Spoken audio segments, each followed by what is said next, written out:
Good morning and welcome back to the channel. Today we're going to be taking a look at this Elgato HD60X.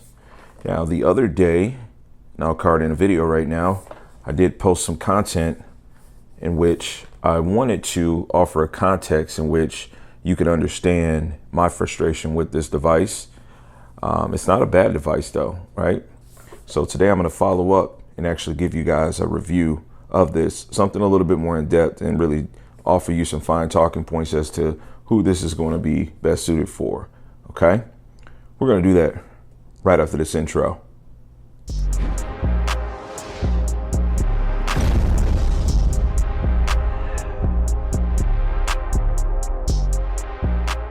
All right, welcome back to the channel. So the Elgato HD60X is the latest portable capture card that they have produced. It's very small. Got it actually installed right here. It's about the size of an external USB hard drive. I've actually got a hard drive here, so you can kind of set that there just to offer you some sizing reference. Okay, a little bit thinner. This thing is super light, right? Very, very nice device.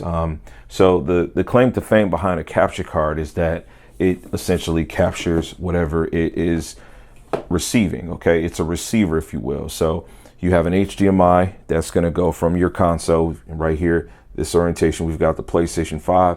We've got the signal going directly out of it into the capture card, out of the capture card into the TV. And then you have a USB device to not only power this unit, but also to transfer the information that's being captured to the PC so that you can capture or stream your content. And so the reasoning behind this is because we want to be able to create content, playing your games, making montage videos and things of that sort. And so that's what this device does. They've made extreme leaps over the years. Let me just tell you, man, I can remember owning the first Elgato HD capture card. It produced 1080 30 frames, and it was able to do 720 and 60, but the latency was so horrible. It was literally seconds, not milliseconds, but full seconds off. So you have to adjust it. So this thing out of the box works really, really well.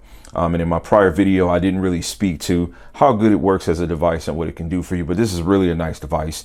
Out of the box, latency is going to be so low that you're going to be able to just jump right into most of your titles, and you should have no problem playing. The one thing that you want to keep in mind with all capture cards, though, they're just like audio receivers and everything else.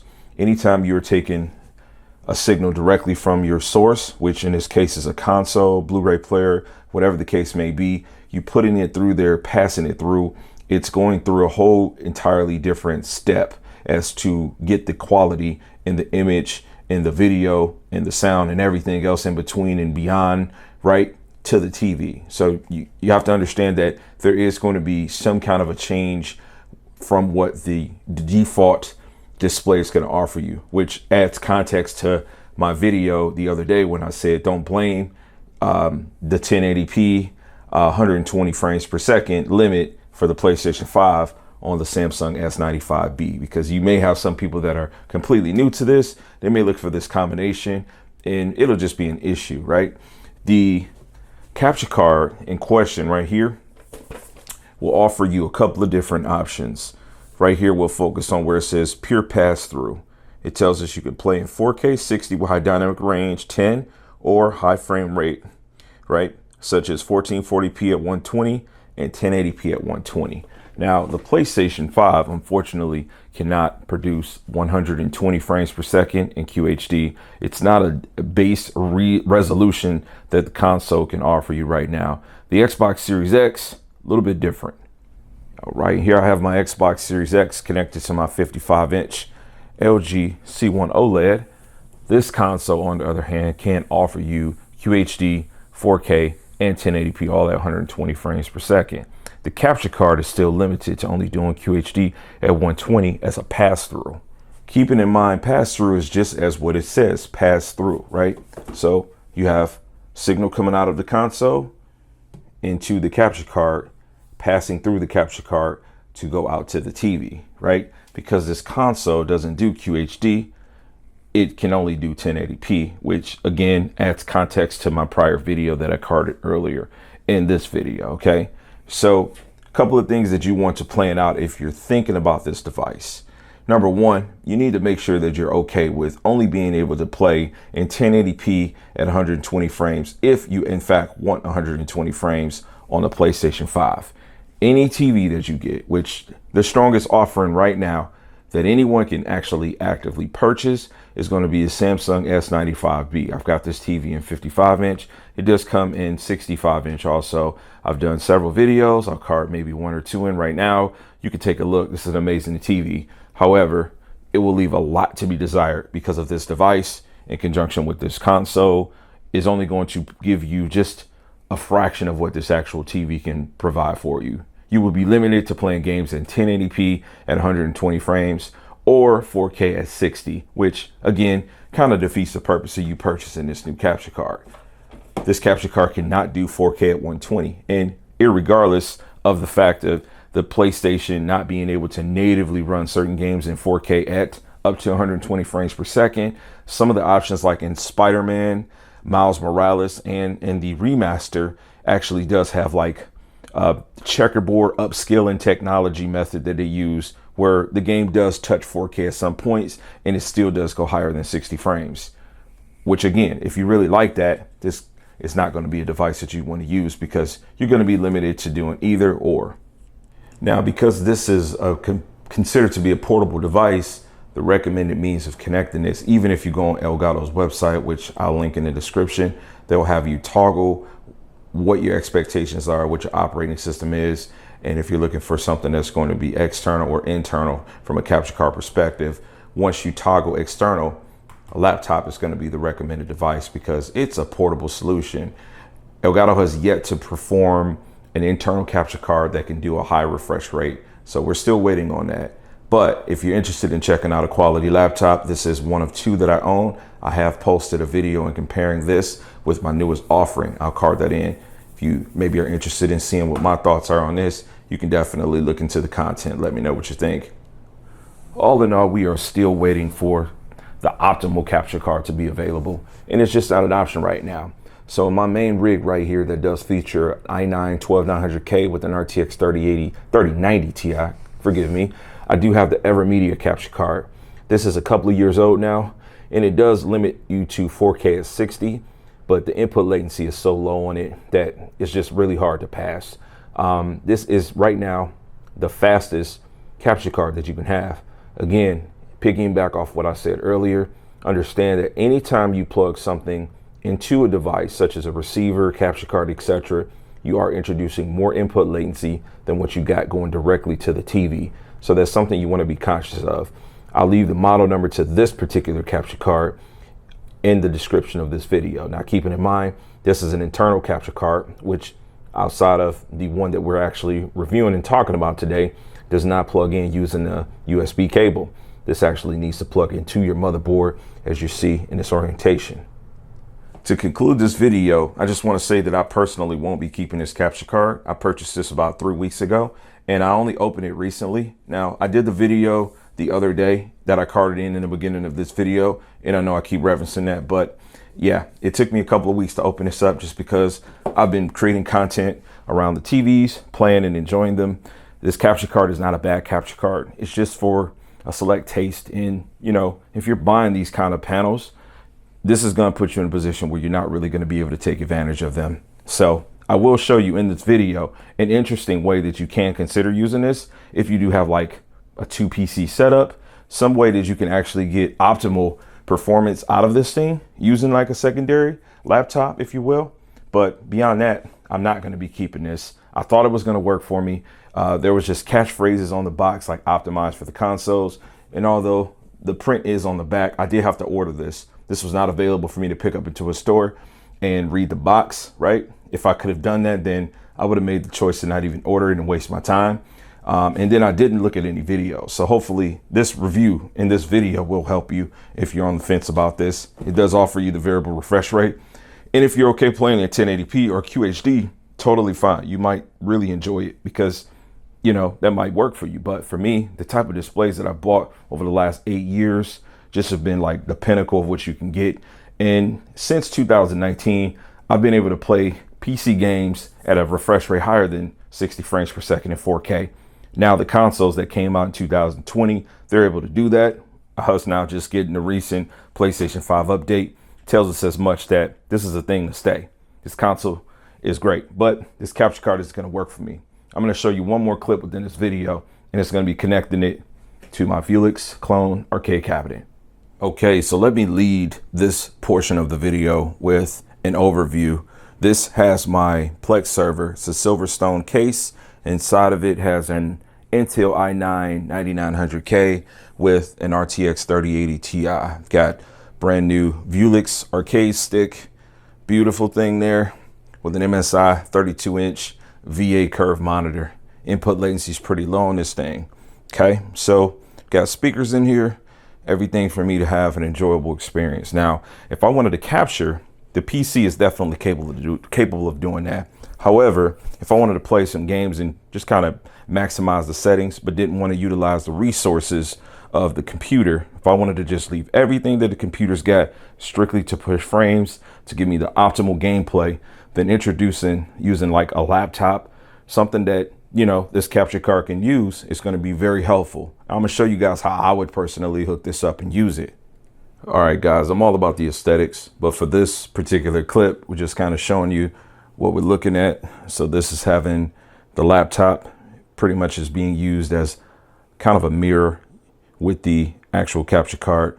Now, the cool thing is, as I was saying earlier, utilizing the PC as just a gaming system, right? The laptop is now going to handle everything else. So any of the streaming, and by the way, this thing can actually stream in 4K, which in this orientation, it's a really, really good device. So if you've got like a gaming laptop or an older laptop that's got sufficient GPU, RAM, and CPU power, then this is going to be a great tool to act as a double PC for you to be able to give you optimal gaming performance, right? And an incredible streaming experience. So forgive the exposure of this monitor, but right now we can see we've got two different displays. The HD60X is here, and we've got different resolution sets for it. It defaults at a native 4K at 60 Hertz, which is cool because, again, it passes through that with high dynamic range.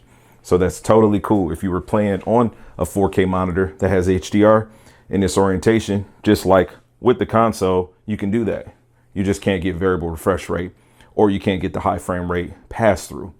However, you do have the ability to go down to your resolution settings on the particular PC, and you can change that. Let me show you that.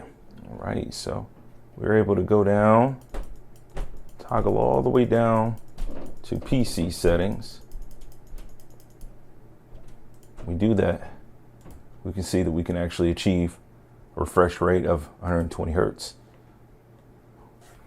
Doing that is going to put us in a position where this thing is able to actively pass through. Now, all you have to do in this setup is just duplicate the source. I'm already playing on the QHD monitor at 165 Hertz. I have it set at 120. So I have DisplayPort going from gaming PC to monitor, and I have HDMI going from gaming PC to capture card. Now, with the capture card, there's an HDMI in and an HDMI out. All that I'm utilizing right now is the HDMI in. I'm not worried about the out because I'm not looking to change or receive a signal. Now, if I was trying to run this to a separate monitor, cool. But in this instance, and only in this instance, I'm just using a gaming PC to do what I need to do. The graphics card is able to duplicate the source and not utilize any extra power to send the signal there and to send it to this for me to be able to play. So this is literally the most optimal way you can use this device where it's not harming me at all, because my monitor, once again, is QHD. This is the highest pass-through that it gives you. So not only will I be able to retain any type of variable refresh rate technology, my resolution, my frame rate, I get everything. The best of all worlds right here is literally what you get. So let me just get this set up real quick and just conclude this by showing you what it looks like having a mirrored image. All right, and so here in OBS, you can see I've got literally the display of the PC here. Everything is cloned. Both of these two displays, or the capture card is being seen as a display. I'm locked at 2560 by 1440 at 120 Hertz. My G-Sync, I haven't lost anything, variable refresh rate or anything. Everything's butter smooth, optimal for performance, optimal for gameplay, like one-to-one, using a keyboard mouse to kind of control both. That part's gonna look crazy probably because of how bright this is, but hopefully you get the idea. So if I was to run a game, I'm not concerned at all about me missing anything. Again, it's a one-to-one match with everything I'm trying to achieve. So now I'm playing my video games and I am seeing the exact same thing on my capture card.